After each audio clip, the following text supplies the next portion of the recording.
Like what we did in Physics 1, when we looked at the motion of something, and we figured out the dynamics of it, and that sort of thing, we progressed into a treatment of mechanics in terms of energy.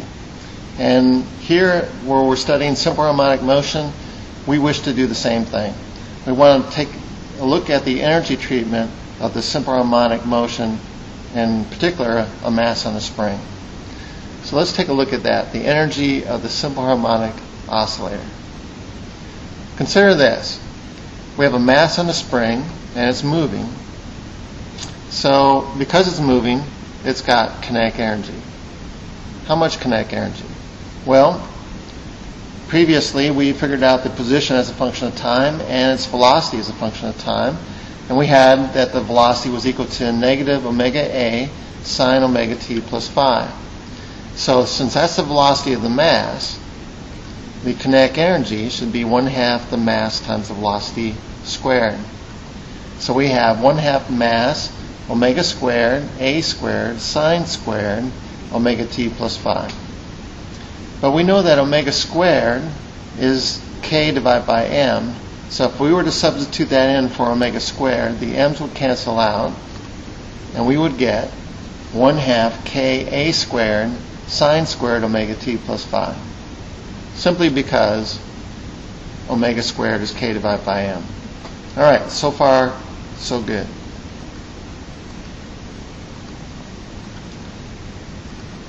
Now the mass has moved, and by moving, it has compressed the spring, and it's compressed it a distance x. So because the spring is compressed, it is storing potential energy. So we wish to figure out what that potential energy is. We know what x is because that's the solution of our differential equation. It's a cosine omega t plus phi. So the stored energy in our spring is 1/2 k x squared. And in this case, that would be 1/2 k a squared cosine squared omega t plus phi. So that is our stored potential energy. And if we ignore damping or any kind of frictional effects, we are either going to have kinetic energy plus potential energy. So our total mechanical energy will be the kinetic energy plus the potential energy. Bear with me. 1/2 k a squared sine squared omega t plus phi plus 1/2 k a squared cosine squared omega t plus phi. Factor out the 1/2 k a squared, and I have sine squared plus cosine squared of the same stuff, omega t plus phi. Anytime you have sine squared plus a cosine squared of the same thing, that's just a fancy way of saying 1. So our energy is indeed just 1/2 k a squared. Cool.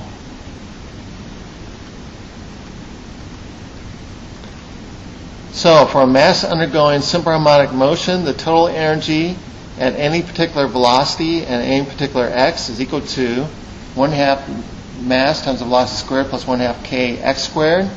But we just determined that our total energy would be 1/2 k a squared.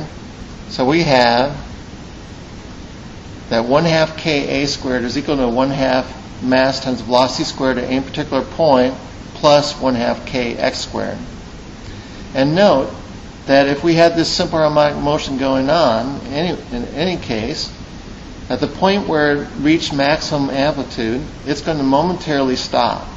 And if that were to occur, then my velocity would be 0 at that point, my x would be equal to a, and I would have 1/2 k a squared equals 1/2 k a squared. I could have done that originally just to prove that my total energy should be 1/2 k a squared, because when my energy is totally potential, then it should be equal to 1/2 k a squared, and that would be my total energy at any other point as well. So that's kind of neat that that worked out. Okay, so I'm going to take this equation, 1/2 k a squared equals 1/2 mv squared plus 1/2 k x squared. I'm going to multiply both sides by 2 to get rid of the 1/2s. I'm going to solve this for velocity.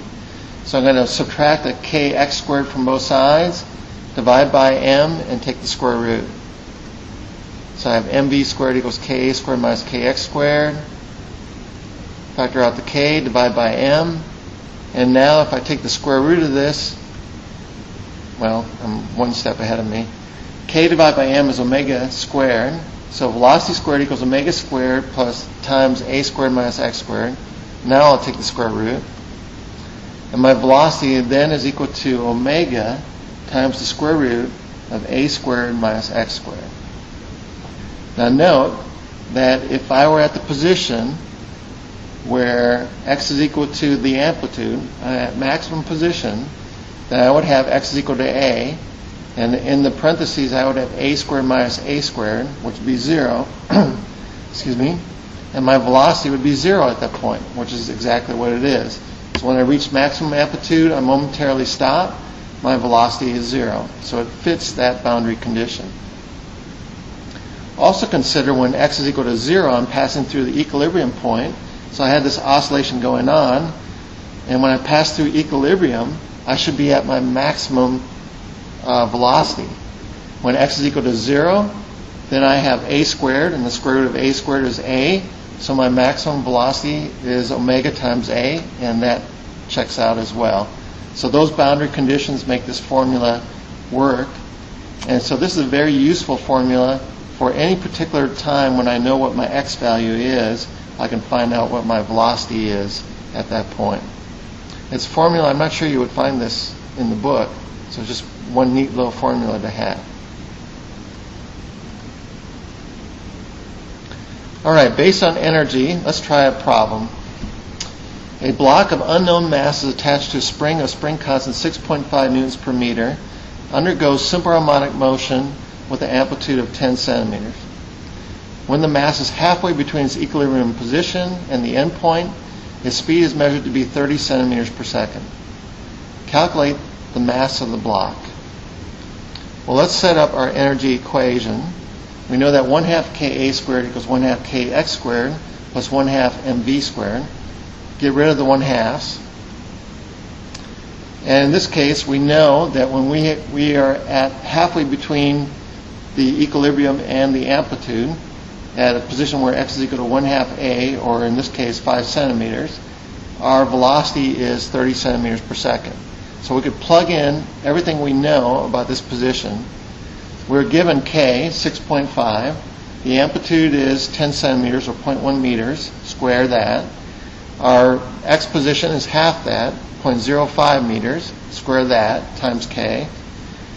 Plus our mass, which we don't know, but our velocity is 0.3 meters per second. Square that. I have all these values and our mass. Just by algebra, I can solve for what the mass is. In this particular case, it would be equal to 0.54 kilograms.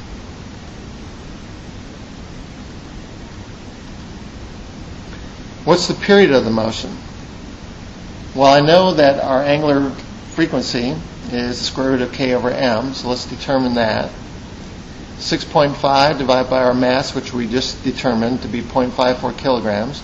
The square root of that is 3.5 radians per second. If I know the angular frequency, I know the period. Period is 2 pi over omega, so 2 pi over 3.5 radians per second gives me a period of 1.81 seconds. What's the maximum acceleration of the block? Well, I now know the angular frequency, omega, and I know the amplitude, it was given before, is 0.1 meters. So my maximum acceleration is omega squared times the amplitude. 3.5 radians per second squared times 0.1 meters, 1.22 meters per second squared.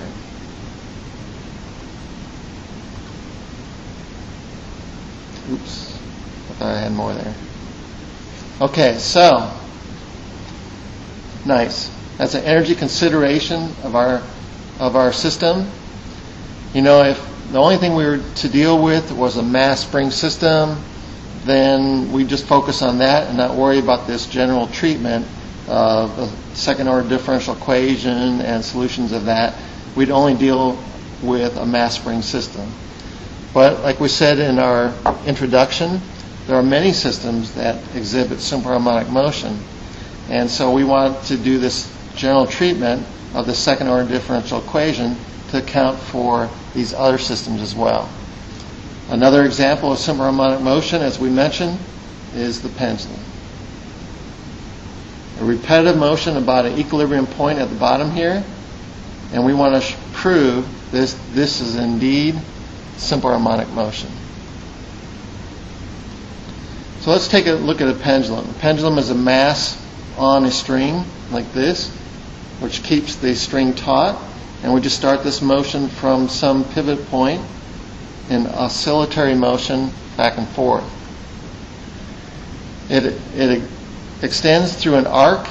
We'll say the arc length is S, and the radius of our arc is the length of the string, which is L. So at some particular point, when this is at an angle, we have the force of gravity pulling straight down. The component of force along the arc of the swing is mg sine theta, and the other component is mg cosine theta, which is being balanced out by the tension in the string. So the only force that's restoring this ball back towards the equilibrium position is that tangential force, the mg sine theta. So we can say by Newton's second law, mass times acceleration should equal the net force, and we have mass times our second derivative of the arc position, S, with respect to time, is equal to that net force, negative mg sine theta. Negative because it's back towards the equilibrium position. We'll note that our arc length is equal to the radius of the arc, in this case L, times the angle theta. That's true of any arc length.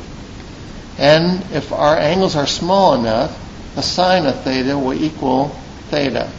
You can prove this to yourself by using radians, but if you're dealing with an angle, say less than 15 degrees, and deal with the radians, which would be on the order of 0.1 radians, put that in your calculator in radians mode, take the sine of 0.1 radians, and you should get something very, very close to 0.1, and that's just the limit of our small angle approximation.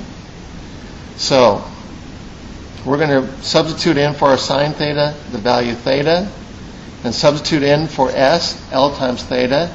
So now our differential equation looks like this. M times L, second derivative of theta with respect to time, is equal to negative mg times theta.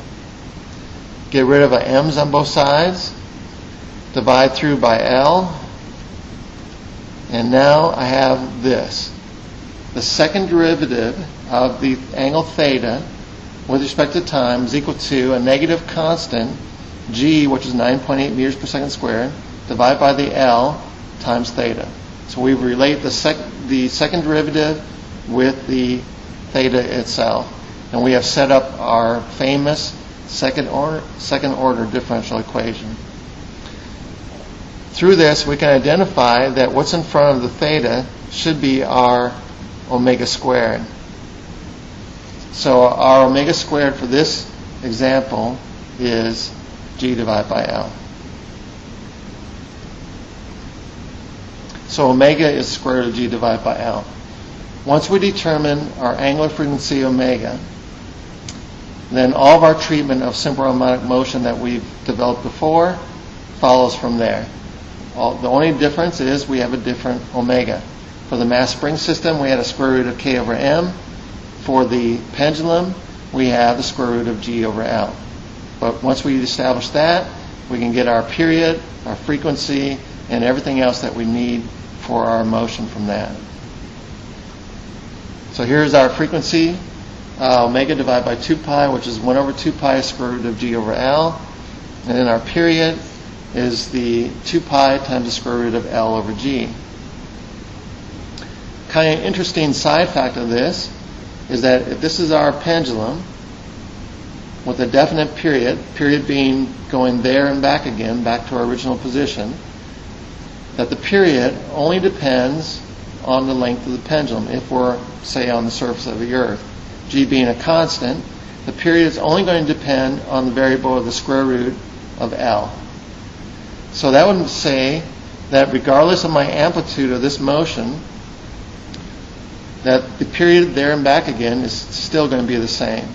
So this is a relatively good timekeeping device for like a grandfather clock, in that if the amplitude were smaller, that period there and back again is still the same as the period when the amplitude is larger, there and back again. How about that? I want you to study this motion very carefully. Study it very, very carefully. You will study your physics. You will study your physics.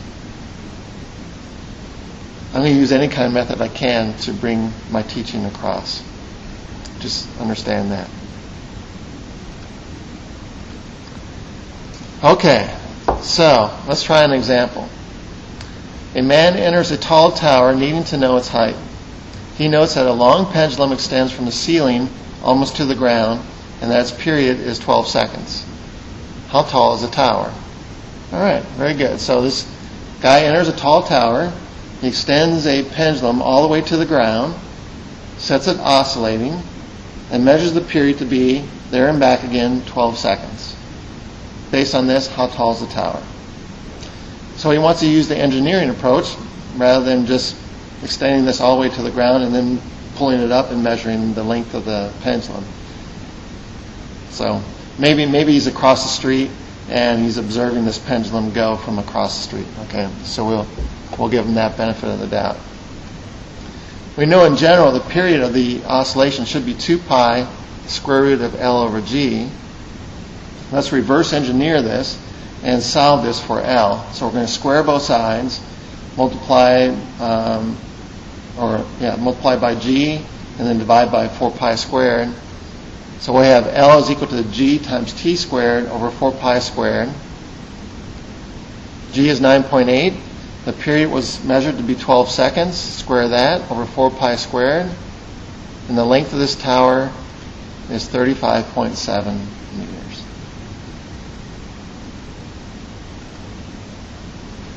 Let's try another problem. A simple pendulum has a mass of 0.25 kilograms and a length of 1 meter. It is displaced through an angle of 15 degrees and released. So we're just on the border of our small angle approximation. What are the maximum speed? Now, if we're looking at simple harmonic motion, we would expect the maximum speed to occur when it goes through the equilibrium point, in this case, at the lowest position of the pendulum. So we're going to hit maximum speed at that point right there. But if we want to use the approach of simple harmonic motion, we could find omega, find the amplitude, and the maximum speed should be omega times the amplitude. So that's where we want to go with this. So we have a small angular displacement. Omega is going to be the square root of G over L. We have a 1 meter long pendulum. So the square root of 9.8 divided by 1 is 3.13 radians per second. Our amplitude is going to be the length of our arc. That's going to be equal to the radius of the arc times the angle theta in radians. The length, or the radius, is 1 meter. The angle theta in radians is going to be 15 degrees converted to radians. We know there's 2 pi radians and 360 degrees. So that's going to give us an amplitude of 0.262 meters for the length of that arc.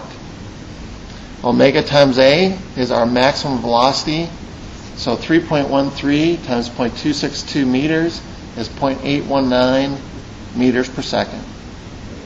We did the same problem in Physics 1 where we used conservation of energy there based on potential energy of height, mgh, and then all that potential energy should be converted to kinetic energy at the bottom.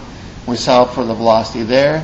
If we used that same technique of Physics 1, we would have gotten a very, very similar answer here.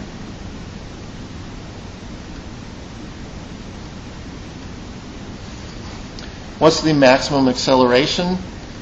Well, that's omega squared times A. 3.13 radians per second squared times 0.262 meters, 2.56 meters per second squared.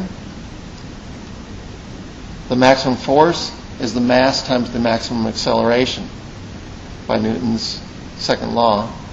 The mass was 0.25 kilograms, so if I multiply that by the acceleration we just got, 2.56, I get 0.641 newtons.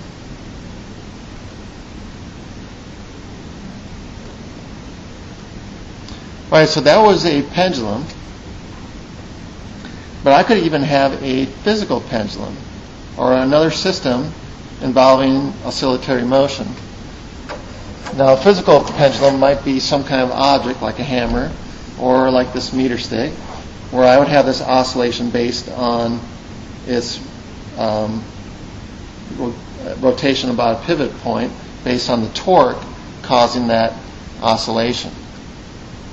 So we'll consider a physical pendulum where the pivot is located at the end here, and the center of mass is where the action of the external force is acting on, in this case gravity.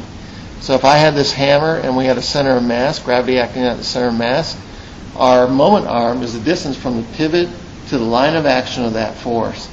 So in this case, the line of action is vertical, and the shortest distance from the pivot to that line of action, in this case, is going to be equal to the length to the center of mass times the sine of this angle theta, theta being the angle that this pendulum is making from vertical. So I would set up this kind of equation. My net torque, which is the moment of inertia times the angular acceleration, is equal to my force times moment arm, at least negative force times moment arm, because it's restoring it back towards equilibrium. And that's my only restoring torque.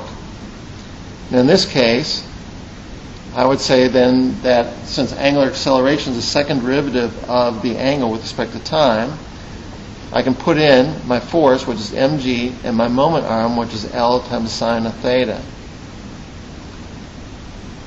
Using a small angle approximation, sine of theta being equal to theta, we have now that the second derivative of theta with respect to time is equal to a negative mgl divided by the moment of inertia I, whatever that is, times theta. And I have set up, again, my second order differential equation, which designates simple harmonic motion. And I can look at the constant that's in front of the theta, and that is my omega squared.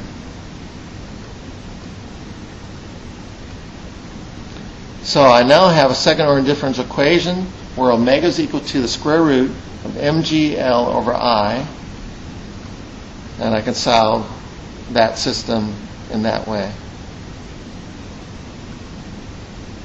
So my period will be equal to 2 pi over omega, 2 pi times the square root of I over mgl in this particular case, L being the distance to the center of mass from the pivot. Let's possibly set up an experiment for this. We can measure G this way. Excuse me.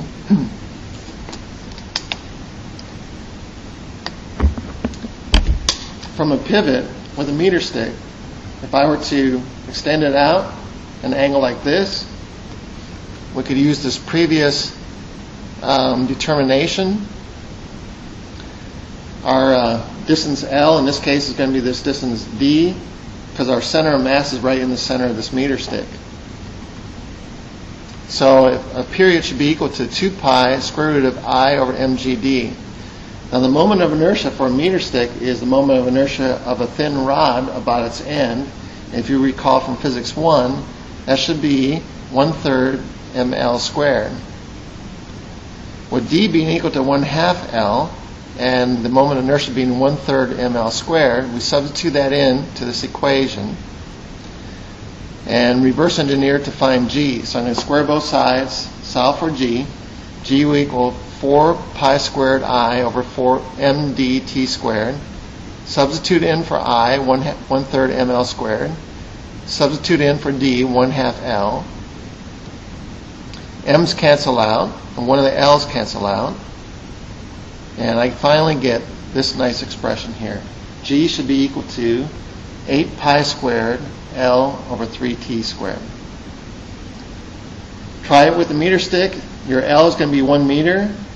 T is your period of time. So measure this time, there and back again. Probably do it over several periods. So just get somebody to get a stopwatch, measure this over several periods, and see how good a value you can get for G. Just a fun thing to try. I tried it on a very crude measurement right before class, and I got a value of around 11 meters per second squared. So very crude, but I got a decent value, at least good enough for physics, decent value for the value of G of 11 meters per second squared compared to 9.8. So not too bad. So that concludes the second lecture on Chapter 15.